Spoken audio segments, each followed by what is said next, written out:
Hello beer lovers! Today on the Lazy Homebrewer, it's Brew Day.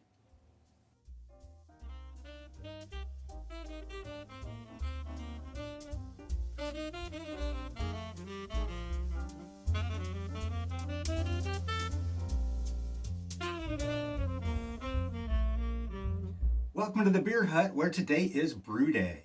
You know, for most of my videos, I leave Brew Day out. I was concerned it might make the videos too long, and frankly might be a little repetitious. But today is all about the method. I'm going to show you my method for doing an extract brew. So let's get started. Okay, we start out with a cleaned and sanitized 10-gallon brew kettle. All of the action on the hot side is going to take place in this one kettle. That's one of the things that I really like about extract brewing. It is wearing my hat because I was going to use that for an intro shot and then change my mind. I put either 5 or 6 gallons of bottled water in to start. I'm not really a big fan of my tap water, so I make sure and get something that tastes good to me.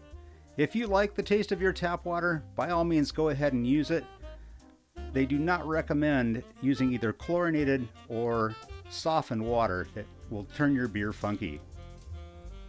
Go ahead and put the lid on, heat that up to 160 degrees for our steeping grains. I like to use a large grain bag. This allows the grain to move around freely in the kettle, find to get a better extraction that way. I love my supply house. They do a great job of combining and cracking the grain. They put it into a bag, seal it up, and send it to me. All I need to do is just pour it in. That's going to steep at 160 degrees for 30 minutes. Not all of my recipes use steeping grains. Today's recipe is a Scottish ale, so the steeping grains are going to give us some of the particular flavor notes that we know as a Scottish ale. Also helps a little bit with head retention. You also might want to use steeping grains for color or to add body to your beer. Some beers where hops or fruit are the main flavor components, I don't bother because it really just sort of gets lost in the mix. I never squeeze out that grain bag. They say that it will give you extractions you do not want. I will believe them when they say that, whoever they are. But I do absolutely let that thing hang there and drip and make sure all that liquid gold comes out. Make sure and give it one more stir before I turn the flame back on.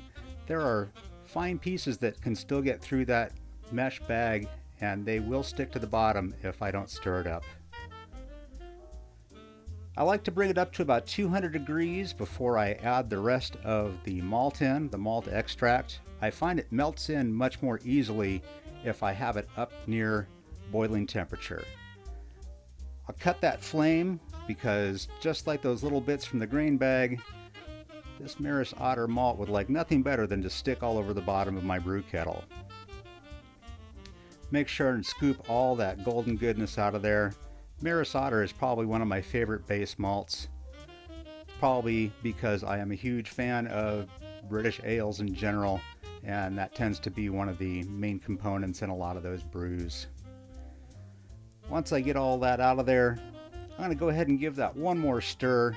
I like to make sure that everything is completely melted before I go ahead and add flame again. Now I'm going to bring that up to boiling and add my first hops, my bittering hops. And make sure that I make good use of that 30 minutes between the first hop addition and the second hop addition. And come back and put my flavoring hops in there. Give that one more stir, make sure it's all mixed around.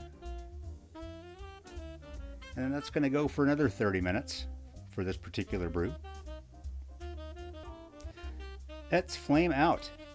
And that is when I am going to put my wort chiller in there. It's still at 212 degrees. I know sometimes they'll say go ahead and put it in 5 minutes early. I find right at flame out works great. Once it's down to 68 degrees, I'm going to go ahead and connect a transfer tube to the spigot on the bottom of my brew kettle and transfer that over into a cleaned and sanitized glass fermenter.